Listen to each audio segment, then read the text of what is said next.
Can't rain all the time. The Crow turns 30 years old today. After numerous sequels and a remake, nothing has ever touched the original Crow film. Based on the graphic novel by James O'Barr, the late great Brandon Lee. He had an accident on this film and passed away. He died making this film. And quite honestly, like many other Crow fans out there, I do not think they should have touched Eric Draven in the new movie remakes. And if they did, it should have resembled more of Brandon Lee and the world that Alex Proyas created and James O'Barr. The new film, while I respect it for going in a different route, it doesn't capture the soul of The Crow.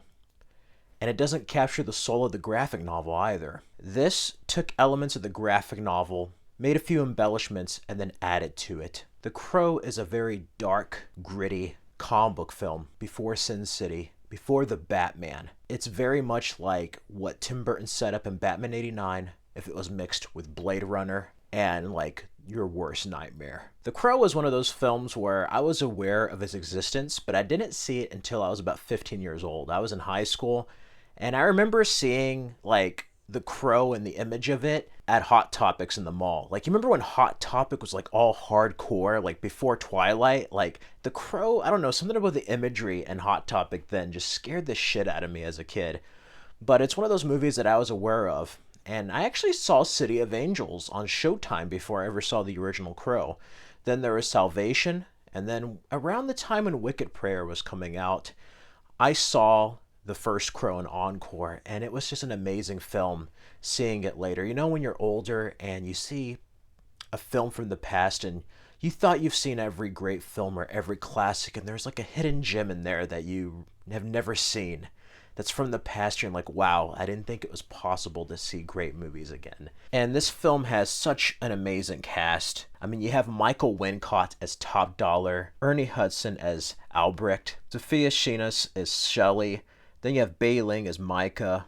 Rochelle Davis plays Sarah. You also have David Patrick Kelly from The Warriors as T-Bird, Lawrence Mason as Tintin, Angel David as Skank, Michael Massey as Funboy, John Polito as Gideon, and who could forget Tony Todd in this? He is the ultimate henchman. And of course, Anna Thompson as Darla, who is Sarah's mother. There's so many memorable lines in this. It can't rain all the time. They're all dead. They just don't know it yet. Victims, aren't we all? Caw, caw, bang! I'm dead, There's so many wonderful lines here. And who could forget the soundtrack to The Crow? Stone Temple Pilots, Burned by the Cure. That is such an iconic transformation. This just had the moodiness and gothic nature that's missing in a lot of films. To say the least, this is back when films had not only atmosphere, but an identity of their own. I've never really seen another film like The Crow. City of Angels came close before the studio and the Weinsteins like chopped up the editing. But still, they've been trying to replicate Lightning in a Bottle, and this is one of those once-in-a-lifetime kind of films where it can't be replicated. It was just tragic, the circumstances that James O'Barr had to go through, losing his fiancée and the motivation to write The Crow, and then tragedy struck on set with Brandon Lee.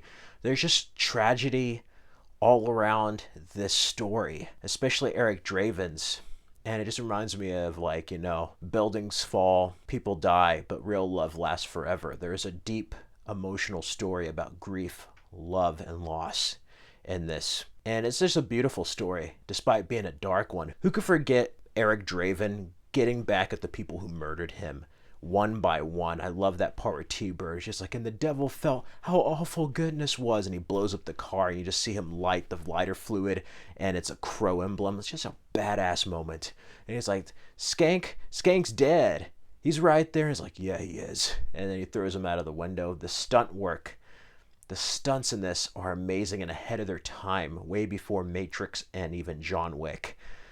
Oh man, it's sad because, with the 28 Club, Heath Ledger's Joker was reminiscent of Brandon Lee's The Crow, and I kind of think of them both in those movies. But Brandon Lee would have gone on to do a lot of great stuff. Like, this was an Oscar-worthy performance.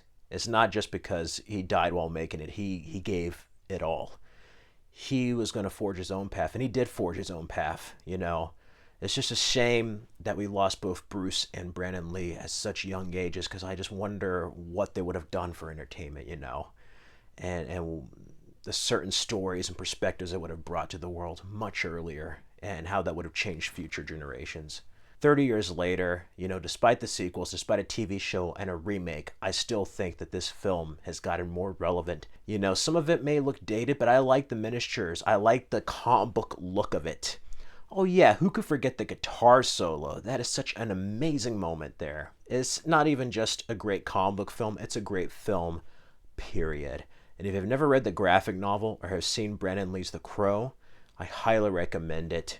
Seriously, you can't get any better than this. I mean, even Sting from WWE based his look off The Crow. And there's just something bittersweet about that. Not only like having a character being murdered and enacting revenge, but like imagine dying and then waking up a year later and having to not only deal with the world around you, but to not come into contact, or if you do come into contact, what would happen with the people who loved you, who had a year to grieve your loss.